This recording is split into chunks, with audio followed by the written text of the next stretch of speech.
ለመንግስት ገቢ መሆን የነበረበትን ከ100 ቢሊዮን ብር በላይ በመሰወር ወንጀል የተጠረጠሩ የስፖርት አወራራጅ ድርጅት ባለቤቶችና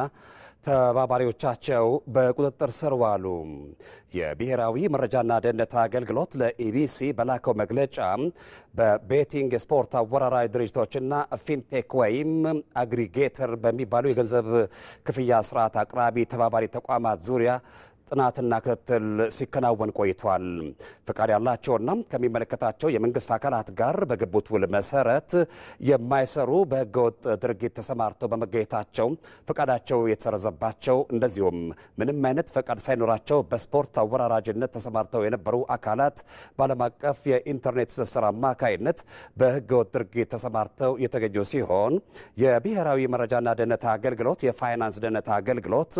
የኢትዮጵያ ፌዴራል ፖሊስ፣ የአዲስ አበባና የድሬዳዋ ከተማ አስተዳደሮች የጸጥታ አካላት እንደዚሁም በህብረተሰቡ ትብብር አማካይነት 4 ተጠርጣሪዎች በቁጥጥር ስር መዋላቸውን በመግለጫው አስታውቋል።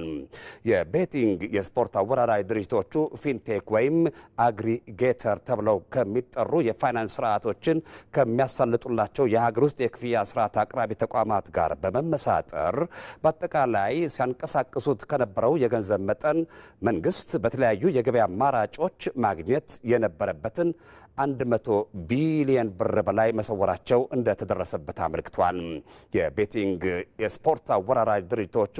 በክሪፕቶ ከረንሲ እና በተለያዩ ዓለም አቀፍ የኋላ ገንዘብ ማስተላለፊያ አማራጮች አማካይነት የሚያገኙትን ገቢ በውጭ ምንዛሬ በመቀየር ሲሰውሩና ከሀገር እንዲወጣ ሲያደርጉ መቆየታቸውም ተገልጿል።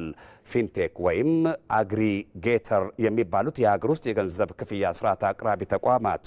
ከብሔራዊ ባንክ ፈቃድ በመውሰድ የሚንቀሳቀሱ ቢሆንም የደንበኛን ሚስጥር መጠበቅ የሚል ሙያዊ አሰራርን እንደ ሽፋን ተጠቅመው የቤቲንግ የስፖርት አወራራጅ ድርጅቶች የሚያንቀሳቅሱትን የገንዘብ መጠን ከሚመለከታቸው የመንግስት አስፈጻሚ ተቋማት በመደበቅ ወይም አሳንሶ በማቅረብ በግብር ስወራ እንደዚሁም ከፍተኛ የሀገር ሀብትን ወደ ውጭ በማሸሽ ወንጀል ላይ ተሳትፎ እንዳላቸው የአገልግሎት መስሪያ ቤቱ መግለጫ አመልክቷል። በህገወጥ ድርጊቱም ከሀገር ሲሸሽ የነበረው ከፍተኛ ገንዘብ ሽብርተኝነትንና ጸረ ሰላም ቡድኖችን በገንዘብ ለመደገፍ በህገወጥ መንገድ የተገኘን ገንዘብ ህጋዊ ለማስመሰል እንደዚሁም ለኮንትሮባንድ ንግድ ማስረጃ እንደሚውል የጠቆመው መግለጫው ሀገራዊ የማክሮ ኢኮኖሚ ማሻሻያውን በመጻረር የኢትዮጵያን ብሔራዊ ደህንነትና ጥቅሞች ስጋት ላይ ለመጣል የሚደረግ እንቅስቃሴ አካል በመሆኑ ዜጎች ማንኛውንም አይነት ተመሳሳይ እንቅስቃሴዎች ሲመለከቱ